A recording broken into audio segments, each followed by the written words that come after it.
Hello. आज हम लोग पढ़ेंगे reasoning ability and problem solving के topic problem solving and analysis को।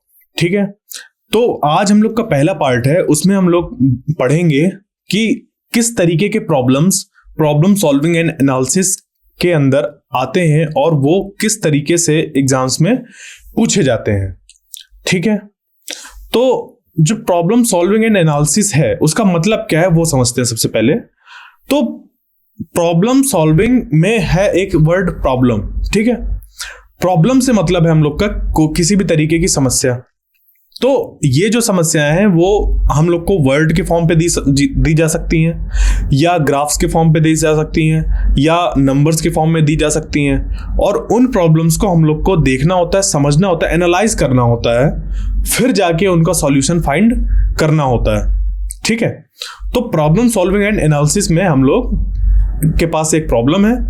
ठीक है, वो प्रॉब्लम या तो वर्ड के फॉर्म में हो सकती है, सेंटेंस, पैराग्राफ, अल्फाबेट्स भी हो सकते हैं, अलग अलग न्यूमरल्स होते हैं, कोई एक बहुत बड़ी डिजिट हो सकती है, या हम लोग के बहुत बड़े नंबर्स हो सकते हैं, उनका कॉम्बिनेशन हो सकता है, फिगर्स हो सकते हैं, डायग्राम्स हो सकते हैं, कुछ सेंटेंस हो सकते हैं कि एक सेंटेंस दिया उसके बेसिस पे दूसरा सेंटेंस है, फिर तीसरा सेंटेंस है, वो सब हो सकते हैं। तो हमें उनको एनालाइज करना होता है कि उस पे क्या कोई पैटर्न दिख रहा है हम लोग को, क्या उस पे हम लोग कोई रीजन बता पा रहे हैं कि ये क्यों हो रहा है, कैसे हो रहा है।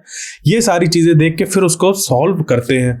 तो प्रॉब्लम सॉल्विंग एनालिसिस में ये चीजें होती हैं। अगर इसकी प्रॉपर डिफिनेशन की बात करें तो problem solving analysis is a systematic approach to understanding and resolving challenges और इशूज। ठीक है, उस पे हम लोग जो ये तरीका है हम लोग का, या हम लोग का एक पार्ट है, वो ऐसा है कि हम किसी भी प्रॉब्लम को देखते हैं, उसको एक सिस्टमैटिक अप्रोच जब लगाते हैं, कैसे लगाना है हम लोग को, वो सब इस चीज पे हम लोग सीखते हैं। ठीक है, तो it involves breaking down complex problems, gathering relevant information and analysing data to identify patterns and potential solution. जैसे कि अगर हम लोग के पास एक बहुत बड़ी प्रॉब्लम है तो उसको हम क्या करेंगे, छोटे छोटे टुकड़ों में डिवाइड कर लेंगे। मान लीजिए इतनी बड़ी प्रॉब्लम है तो उस प्रॉब्लम में इधर कितना है, फिर मान लीजिए इसको इतना छोटा ही ब्रेक कर दिया, फिर इसको इधर इतने पार्ट में ब्रेक कर दिया, फिर इसको इतना, और ऐसे करते करते सबका अलग अलग सॉल्यूशन निकाल के फिर उस पर एक पैटर्न अगर हम लोग को मिल रहा है, पैटर्न ढूंढा, फिर उसके क्या क्या सॉल्यूशंस होते हैं वो सब देखा, और तब जाके उसका कहीं आंसर निकल के आता है। तो यहाँ पे जो भी हम लोग के प्रॉब्लम सॉल्विंग एंड एनालिसिस के अंदर टॉपिक्स आते हैं वो उनको हम लोग बेसिकली 4 टाइप्स पे डिवाइड कर सकते हैं। जैसे कि पहला हम लोग का होता है लॉजिकल रीजनिंग, दूसरा होता है मैथमेटिकल एंड क्वांटिटेटिव रीजनिंग। ठीक है, ये वाला पहला ये हो गया हम लोग का लॉजिकल रीजनिंग, दूसरा ये हो गया, तीसरा होता है हम लोग का एनालिटिकल पजल्स, और चौथा होता है नॉन वर्बल रीजनिंग। ठीक है, अब इनके अंदर क्या क्या चीजें आती हैं वो भी समझते हैं। तो जैसे ये दिया हुआ है लॉजिकल रीजनिंग, लॉजिकल रीजनिंग के अंदर हम लोग के क्वेश्चन आते हैं स्टेटमेंट एंड एजम्पशन के ऊपर, या स्टेटमेंट एंड एजम्पशन है उस पर हम लोग को कंक्लूजन निकालना है, इन्फ्रेंस करना है उसको कि क्या चीजें फॉर्म हो रही हैं उन सेंटेंस को पढ़कर। सिलॉजिज्म्स आता है, सिलॉजिज्म्स का मतलब होता है कि हम लोग को 2 सेंटेंस मान लीजिए दे दिए गए, अब उन 2 सेंटेंस के बेसिस पे ये प्रूफ किया जा सकता है कि जो तीसरा हम लोग को सेंटेंस है वो सही है या गलत। इस तरीके से चीजें सिलॉजिज्म में आती हैं। ये क्या होते हैं इनको एग्जाम्पल देख के आगे समझेंगे, बट फिर भी एक और ऑल व्यू अगर की बात करें तो ये चीज है। फिर एनोलॉजीज जो होती हैं हम लोग की, एनोलॉजीज में ये है कि इसका रिलेशन अगर इसके साथ है कुछ तो फिर वैसा ही रिलेशन वाला हमें यहाँ पे एक आंसर निकालना होगा कि जैसा रिलेशन इसका इसके साथ है वैसा ही रिलेशन देख के यहाँ पे क्या निकल के आएगा वो चीज फाइंड करनी होती है। इस तरीके से कुछ एनालॉजीज में आता है। फिर कोडिंग डिकोडिंग में हम लोग इस तरीके के प्रॉब्लम्स देखते हैं, जैसे कि ये दिया होगा कि ABCD को हम लोग ने लिख दिया है EFGH, तो PQRS को क्या लिखा जाएगा, उसको क्या लिखा जाएगा। अगर हमने इसको ABCD को EFGH लिख दिया तो PQRS को क्या लिखा जाएगा। ठीक है, तो यहाँ पे आंसर आ जाएगा पी, जैसे पैटर्न देखा हम लोग ने यहाँ पे ABCD, उसके बाद फिर EFGH चल रहा है, तो यहाँ पे आ जाएगा PQRS, यहाँ पे आ जाएगा TUVW। ठीक है, ये आ जाएगा। तो यहाँ पे हम लोग ने ये कोड था हम लोग का कि इसके जो आखिरी वाला है उससे हमें यहाँ पे एक प्लस करना है, फिर उस पर एक रैंक प्लस करते जाना है, ऐसे ऐसे +1 या फिर इस पे ऐसा भी कर सकते हैं कि यहाँ से यहाँ तक इसकी रैंक जैसे 1 है, इसकी 5 है, तो यहाँ पे +4 हो रहा है, इसकी रैंक 2 है, ये 3 है, ये 4 है, तो इसकी रैंक में ये +4 हो रहा है, इसकी रैंक में +4 हो रहा है, हाँ ये 3 + 4, यहाँ पे 7 आ रहा है, ये 6 आ रहा है, ये 8 आ रहा है, यहाँ पे इसकी रैंक में +4 करने में 8 आ जाएगा। तो ये कुछ हम लोग इस तरीके से देखते हैं चीज़ों को, पैटर्न ढूंढते हैं, सिमिलैरिटीज ढूंढते हैं, फिर उसके बेसिस पे आगे उनको सॉल्व करते हैं। ब्लड रिलेशंस में ये पूछा जाता है कि अगर कोई एक इंसान खड़ा है और वो किसी दूसरे इंसान की तरफ पॉइंट आउट करके कह रहा है कि वो मेरी बहन की बुआ की लड़की है तो मेरी क्या लगी, इस तरीके से मतलब चीज़ें होती हैं, तो वहाँ पे जो ब्लड रिलेशंस होते हैं या इन लॉज रिलेशंस होते हैं वो सब देखते हैं। ठीक है, ये सब आता है हमारा लॉजिकल रीजनिंग में। फिर जो टाइप 2 है मैथमेटिकल एंड क्वांटिटेटिव रीजनिंग, इसमें हम लोग नंबर सीरीज या सीक्वेंस को देखते हैं, जैसे कि 1 2 3 4, तो अगला वाला यहाँ पे क्या आएगा। अब यहाँ पे दिख रहा है कि 1 2 3 4 ये एक नेचुरल नंबर्स लिखे हुए हैं, तो अगला वाला ऑब्वियस सी बात है कि 5 आएगा। तो इस तरीके से कुछ नंबर सीरीज होता है, जैसे 1 लिखा है, फिर 4 लिखा है, फिर 9 लिखा है, फिर 16 लिखा है, फिर 25 लिखा है, तो अगला वाला क्या आएगा। अब ये देखो ये क्या है, ये 1 स्क्वायर लिखा हुआ है, ये 2 स्क्वायर लिखा हुआ है, ये 3 स्क्वायर लिखा है, ये 4 स्क्वायर लिखा है, ये 5 स्क्वायर लिखा है, तो अगला वाला क्या होगा 6 स्क्वायर मतलब 36। ठीक है, तो ये हम लोग का नंबर सीरीज होता है। फिर उस पर आता है एक मैथमेटिकल ऑपरेशंस वाला, मैथमेटिकल एंड क्वांटिटेटिव रीजनिंग का।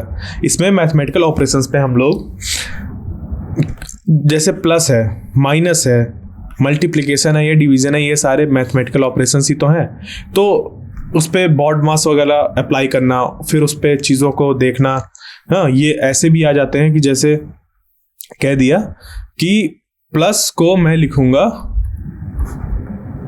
प्लस का अगर कहीं पे लिखा हो तो उसका मीनिंग होगा मल्टीप्लाई, माइनस लिखा होगा तो उसका मीनिंग होगा डिवाइड, कहीं पे मल्टीप्लाई लिखा होगा उसका मीनिंग होगा माइनस, और डिवाइड अगर लिखा होगा तो उसका मीनिंग होगा प्लस। मतलब कि अगर फिर कोई इक्वेशन दे दी जाएगी ऐसे 2 + 3, इसका मतलब है कि 2 × 3 करना है, इसका मतलब क्या है 2 × 3 करना है, क्योंकि प्लस किसको रिप्रेजेंट कर रहा है, मल्टीप्लाई को। तो इस तरीके से इस पे प्रॉब्लम्स आते हैं। ठीक है,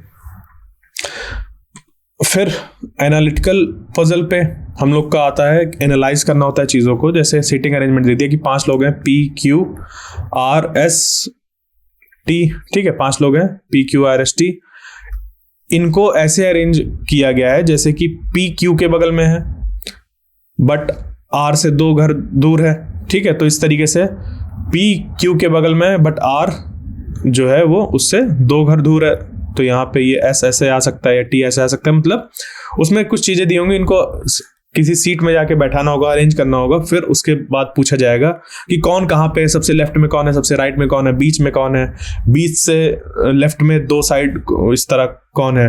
ठीक है, ये पूछा जाएगा। फिर लॉजिकल ग्रिड्स में हम लोग को भी अरेंजमेंट ही देखना होता है, चीज़ों को फिट करना होता है कि यहाँ पे ये है, यहाँ पे ये है, फिर उसके अकॉर्डिंग देखते हैं।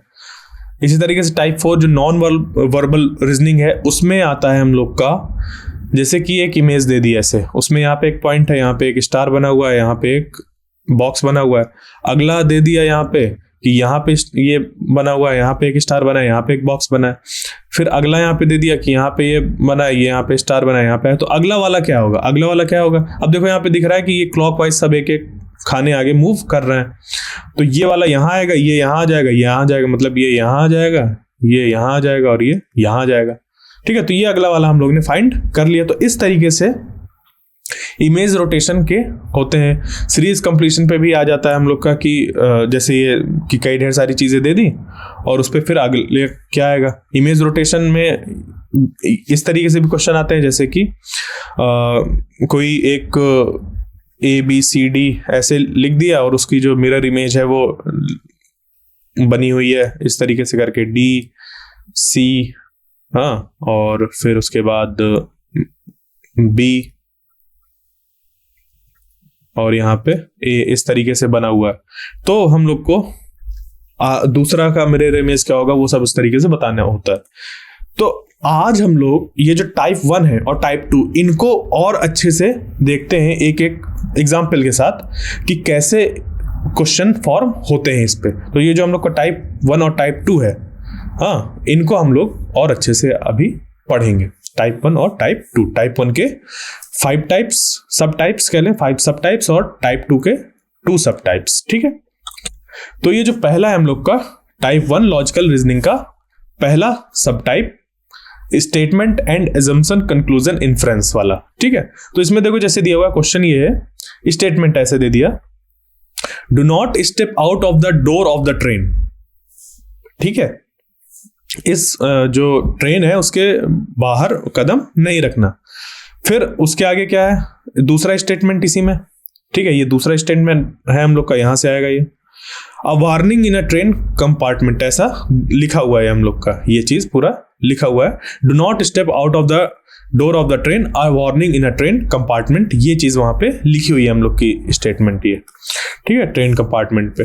तो अब एजम्पशन इससे हम लोग ने देखे, 2 एजम्पशन इस पे फॉर्म किए कि stepping out of the train is dangerous, मतलब ये ऐसा क्यों लिखा गया होगा, उस कंपार्टमेंट पे ऐसा ट्रेन के क्यों लिखा गया होगा।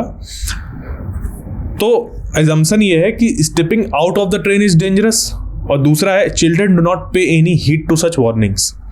तो ये जो वार्निंग लिखी गई है वो इस वजह से नहीं लिखी गई है कि इस तरीके की वार्निंग को जो छोटे बच्चे होते हैं वो ध्यान नहीं देते। ठीक है, वो इस वजह से नहीं लिखी गई है, वो इस वजह से लिखी गई है क्योंकि stepping out of the train is dangerous, train के बाहर कदम रखना मतलब कि जैसे ट्रेन चल रही है उसके डोर पे लटक जाना, ऐसा करना है तो वो खतरनाक हो सकता है। ठीक है, तो ये था हम लोग का प्रॉब्लम, स्टेटमेंट और उसके एजम्पशन। फिर इसके बाद इस पे 4 ऑप्शंस आते हैं इस तरीके से कि if only assumption 1 is implicit, मतलब कि ये जो पहला वाला हम लोग का ये एजम्पशन है सिर्फ ये इस बात से निकल के आ रहा है, मतलब अगर हम लोग ये जूम कर ले तभी ये बात सही लग रही है जो भी हम लोग ने यहाँ पे स्टेटमेंट दिया है। और फिर जो दूसरा है कि ओनली एजम्पशन 2 इज इम्प्लिसिट, मतलब कि अगर सिर्फ ये वाली बात सही लग रही हो इस स्टेटमेंट को देख के, मतलब ये वाला एजम्पशन हम लोग का सही लग रहा हो, ठीक है, तो दूसरा वाला हम लोग सही कर देंगे। या फिर अगर ऐसा आ जाता है इफ आइदर 1 और 2 इज इम्प्लिसिट, मतलब दोनों हम लोग के हैं, ठीक है, 1 और 2 दोनों इम्प्लिसिट है, तो मतलब दोनों चीजें एजम्पशन अगर हम लोग मान ले तो कह सकते हैं कि हाँ वो स्टेटमेंट उसी के अकॉर्डिंग दिया गया होगा, उन एजम्पशन जो हम लोग कर रहे हैं। और चौथा है कि इफ नाइदर 1 और इफ 1 नॉर 2 इज इम्प्लिसिट, मतलब ना तो एक वाला हम लोग का एजम्पशन सही लग रहा हो ना तो दूसरा वाला एजम्पशन सही लग रहा हो, तब ये वाला कर देंगे। तो इसके अकॉर्डिंग हम लोग का जो स्टेटमेंट है उसके अकॉर्डिंग यही वाला सही लग रहा है कि stepping out of the train is dangerous होगा, तभी ये वार्निंग लिखी गई होगी। चिल्ड्रन उस पर ध्यान नहीं देते इस वजह से नहीं लिखी गई है। ठीक है, वार्निंग पे ध्यान नहीं देते बच्चे, इस वजह से ये वार्निंग नहीं लिखी गई। वार्निंग इस वजह से लिखी गई है क्योंकि ट्रेन के बाहर कदम रखना डेंजरस होता है। तो if only assumption 1 is implicit, ये हम लोग का आंसर हो जाएगा। क्लियर। अब जो इसका दूसरा सब टाइप है, टाइप 1 लॉजिकल रीजनिंग का दूसरा सब टाइप, ठीक है, दूसरा सब टाइप सिलोजिज्म्स। इसमें जैसे ये दिया हुआ है हम लोग का, इस पे स्टेटमेंट और कंक्लूजन ऐसे दिए होते हैं कि some boys are birds, all birds are animals, some boys are birds and all birds are animals. उसके बाद इनसे कंक्लूजन डिराइव किया गया कि सम बॉयज आर एनिमल्स। तो क्या ये कंक्लूजन सही है? सम एनिमल्स आर बॉयज, क्या ये सही है या फिर ये दोनों सही है या दोनों गलत हैं? तो ये वैसे ही होता है कि ओनली कंक्लूजन टू फॉलोज, मतलब सिर्फ जो दूसरा वाला कंक्लूजन है वो सही है, सिर्फ पहला वाला कंक्लूजन सही है, या दोनों कंक्लूजन सही है, या दोनों में से कोई नहीं सही। ठीक है, ये 4 तरह के ऑप्शन होते हैं। तो इसमें जो हम लोग का फॉर्म होगा वो ये फॉर्म होगा कि यहाँ पे देखो जैसे स्टेटमेंट दिया हुआ सम बॉयज आर बर्ड, कुछ लड़के बर्ड्स हैं, तो बर्ड्स अगर हम लोग बना दें, ठीक है, उसमें से जो ये बर्ड है उसमें कुछ बॉयज भी शामिल है। ठीक है, अब ये एक्चुअल में सही है या नहीं है, देखो कोई लड़का चिड़िया नहीं हो सकता, बट यहां पे हम लोग सिर्फ हमारी लॉजिकल थिंकिंग को टेस्ट करने के लिए इस तरीके के क्वेश्चन बनते हैं। यहाँ पे जरूरी नहीं होता कि ये जो लड़का लिखा हुआ है वो चिड़िया असली में है, रियल वर्ल्ड में नहीं, सिर्फ अभी हम लोग जो भी बात कर रहे हैं उस पर बात हो रही है, ठीक है। और फिर दिया हुआ है ऑल बर्ड्स आर एनिमल्स, मतलब जितनी भी बर्ड्स हैं वो सब की सब एनिमल्स हैं। क्या है? सब के सब एनिमल्स हैं। क्लियर? तो इन एनिमल्स के अकॉर्डिंग ये जो चीज हमारी फॉर्म हुई, अब उनके अकॉर्डिंग ये जो दो कंक्लूजन है वो सही है या गलत? Some boys are animals, some animals are boys. देखो ये जो है पहला, सम बॉयज आर एनिमल्स, कुछ बॉयज एनिमल्स की कैटेगरी पे भी तो आ रहे हैं, ये एनिमल्स वाले, ये जो है ये एनिमल्स, ठीक है। तो कुछ बॉयज एनिमल्स है, हाँ ये फॉलो हो रहा है। सम एनिमल्स आर बॉयज, और कुछ एनिमल्स बॉयज भी हैं, ये भी फिट बैठ रहा है। तो इसमें जो होगा ये आ जाएगा both the conclusion 1 and 2 follow. Clear? Type 1 logical reasoning का सब टॉपिक हम लोग का जो है, टाइप 1 लॉजिकल रीजनिंग का सब टाइप एनालॉजीज, ठीक है। तो एनालॉजीज पे हम लोग ऐसे देखते हैं जैसे कि ये लिखा हुआ है सन और स्टार, हाँ, तो जैसा सन, यहां पे क्या इसके साथ रिलेशन है? रिलेशन ये है कि ये बताया गया है कि सन एक तरीके का स्टार है, तो उसी तरीके से यहां पे हमें बताना होगा कि अर्थ क्या है। अर्थ एक हम लोग का प्लेनेट है, ठीक है। तो ये हम लोग का सही हो गया। एनालॉजीज हम लोग यहाँ पे देखते हैं रिलेशन, वैसे रिलेशन यहाँ पे ढूंढने की कोशिश करते हैं, ठीक है। वो रिलेशन एग्जैक्ट हो या नहीं ये जरूरी नहीं, बट जैसे यहाँ पे सन और स्टार है उनके बीच का रिलेशन, वैसे ही अर्थ और प्लेनेट है, ठीक है। फिर हम लोग का टाइप 1 लॉजिकल रीजनिंग का एक सब टाइप है कोडिंग डिकोडिंग। इस कोडिंग डिकोडिंग में जैसे लिखा हुआ, if river is coded as SJWFS, river is coded as SJWFS, how is apple coded? तो रिवर की अगर हम लोग यहाँ पे कोडिंग देखें तो RIVER ये है, और इसकी अगर हम लोग बात करें कि क्या ये कोड कैसे हुआ है ये, तो इसके लिए हम लोग इसकी फॉरवर्ड रैंक लिखेंगे। यहाँ पे R18 I9 V हम लोग का 22 E5 और R18 यस यहाँ पे 19, यहाँ पे J10 W23 और ये F6 और S यहाँ पे 19। तो यहाँ पे क्या हो रहा है देखो, ये +1 हो रहा है, +1 इसकी रैंक +1, इसकी रैंक +1 और इसकी रैंक +1। क्लियर? तो एप्पल का कोड हो जाएगा, जो भी इसकी रैंक है उस पर +1, मतलब कि अगला वाला अल्फाबेट B के बाद आता है Q, L के बाद जो हम लोग का आता है वो आता है M, यहाँ पे E के बाद F, तो BQQMF ये हम लोग का आंसर हो गया, ठीक है। अब इसी टाइप 1 का जो एक और हम लोग का सब टाइप है वो है ब्लड रिलेशंस का। ब्लड रिलेशन में हम लोग जैसे इस तरीके के क्वेश्चन देखते हैं, जैसे इस पे लिखा हुआ है Amit is the son of Meena, ठीक है। अमित जो है, अमित, ठीक है। अब अमित लड़का है, ठीक है, अमित क्या है, एक लड़का है, उसको ऐसे कर दिया।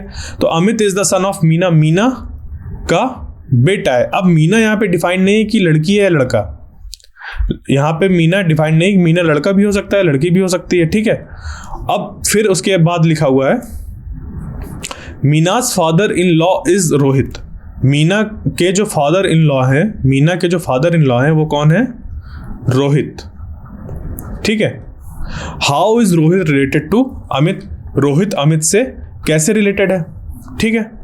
तो रोहित कैसे रिलेटेड है अमित से, मतलब कि जो रोहित है वो अमित के क्या लगे? तो रोहित अमित के क्या लगे? ग्रैंड फादर, ठीक है। क्लियर? रोहित अमित के क्या लगे? ग्रैंड फादर, ठीक है। आगे चलते हैं। Type 2 mathematical and quantitative reasoning का जो सबसे हम लोग का पहला सब टाइप है वो ये है नंबर सीरीज एंड सीक्वेंस का। तो इस पे क्वेश्चन इस तरीके का फॉर्म होता है जैसे इस पे दिया हुआ है find the next number in the series 2, 5, 10, 17 और इसका हम लोग को आगे क्या आएगा वो बताना है। तो इस पे अगर हम लोग देखें तो ये क्या हो रहा है, यहाँ से यहाँ +3, फिर यहाँ से यहाँ +5, यहाँ से यहाँ +7, तो यहाँ से यहाँ क्या होगा। अब देखो ये हम लोग पैटर्न जो देख रहे हैं वो ये बन रहा है कि अगला वाला नंबर फाइंड करने के लिए जो भी सबसे आखिरी नंबर है उसमें हम लोग को एक ऑड नंबर ऐड करना होगा, जैसे कि ये 2 अगर हम लोग के पास था तो 2 से अगला वाला नंबर फाइंड करने के लिए हमने उस पर ऐड कर दिया +3 जो कि एक ऑड नंबर है। उसके बाद हमें 5 से 10 मिल रहा था, कैसे? जब हमने उस पर एक ऑड नंबर 5 ऐड कर दिया। फिर 10 से 17 कब मिल रहा है? जब हमने उस पर एक +7 कर दिया। इसी तरीके से जब हम लोग करेंगे यहाँ पे 9, ठीक है, 17 में, तो ये मिल जाएगा हम लोग को 26 इसका आंसर हो जाएगा। तो ये था नंबर सीरीज एंड सीक्वेंस का, कि हम लोग को एक नंबर सीरीज दिया होता है, उस पर हम लोग को आगे निकालना होता है कि अगला वाला नंबर क्या आएगा। अब इसके बाद जो हम लोग का टाइप 2 का जो दूसरा सब टाइप है वो ये है कि मैथमेटिकल ऑपरेशन का, जैसे कि if x star y represent x added to y, मतलब x स्टार y अगर लिखा है कहीं पे तो इसका मतलब है कि x और y को ऐड कर दिया गया, ठीक है। कहीं पे अगर x डिवाइडेड बाई y वाला ऐसे साइन लिखा है तो इसका मतलब है कि x माइनस y, ठीक है, x सब्ट्रैक्टेड फ्रॉम y, ठीक है, x को हम लोग सब्ट्रैक्ट कर रहे हैं y से, y माइनस x, ठीक है, ये चीज क्लियर। उसके बाद then what is the value of the following expression, तो इस एक्सप्रेशन की वैल्यू क्या होगी? अब यहाँ पे दिया हुआ है 10 स्टार 4, 10 स्टार 4 का मतलब 10 प्लस 4, उसके बाद यहाँ पे इसको एक ब्रैकेट में कर दो, उसके बाद यहाँ पे 2 प्लस 3 दिया हुआ है, ठीक है, यहाँ पे 2 प्लस 3 दिया हुआ है, तो इसका क्या होगा हम लोग का 2 प्लस 3, तो हम लोग का प्लस के लिए कोई नहीं दिया हुआ ना कोड कि प्लस को हम कैसे रिप्रेजेंट कर रहे हैं, ऐसा कुछ नहीं दिया हुआ, तो प्लस की जगह प्लस ही रहेगा। तो ये 2 प्लस 3 कितना हो जाएगा? 5, 2 प्लस 3, ठीक है। अब यहाँ पे बीच में डिवाइड है, डिवाइड में क्या करना है हम लोग को, इसमें इसको माइनस करना है, ठीक है। यहाँ पे डिवाइड वाला अगर साइन आ रहा है तो जो दूसरे नंबर पे आ रहा है, जैसे x डिवाइडेड बाई y लिखा था तो y माइनस x करना था, तो इस यहाँ पे क्या होगा 5 माइनस 10 प्लस 4, यहाँ पे डिवाइड वाला साइन लिखा है तो ये y के बराबर हो गया, ये x की जगह, तो y माइनस x यहाँ पे आ रहा था तो उसको ऐसे लिख देंगे, ये आ गया 5 माइनस ये 14 और इसका आंसर निकल के आ गया -9, ठीक है। क्या निकल के आया? -9, तो इसका मतलब कि आंसर हम लोग को हो जाएगा नन ऑफ दिस, कि ये जो 5 to 8 हम लोग को ऑप्शन में दिए हुए हैं इनमें से हम लोग का कोई भी ऑप्शन सही नहीं है, ठीक है, क्योंकि जो इसका आंसर निकल के आ रहा है वो -9 निकल के आ रहा है। तो ये हम लोग ने आज पढ़ा कि जो हम लोग के प्रॉब्लम सॉल्विंग एंड एनालिसिस है उस टॉपिक में होता क्या है, हम लोग क्या क्या चीज़ें पढ़ेंगे, उस पर किस तरीके के क्वेश्चन आते हैं और उनको कितने टाइप्स में डिवाइड किया गया है और हर एक टाइप के अंदर कितने सब टाइप फॉर्म हो रहे हैं, और उनमें से आज हमने 2 टाइप 1 और टाइप 2 को डिटेल में पढ़ा है विद एग्जाम्पल्स, विद क्वेश्चंस, ठीक है। अब इसके जो अगला लेक्चर है उस पे हम लोग जो टाइप 3 और टाइप 4 है और उनके सब टाइप्स जो हैं उनको डिटेल में पढ़ेंगे। Thank you.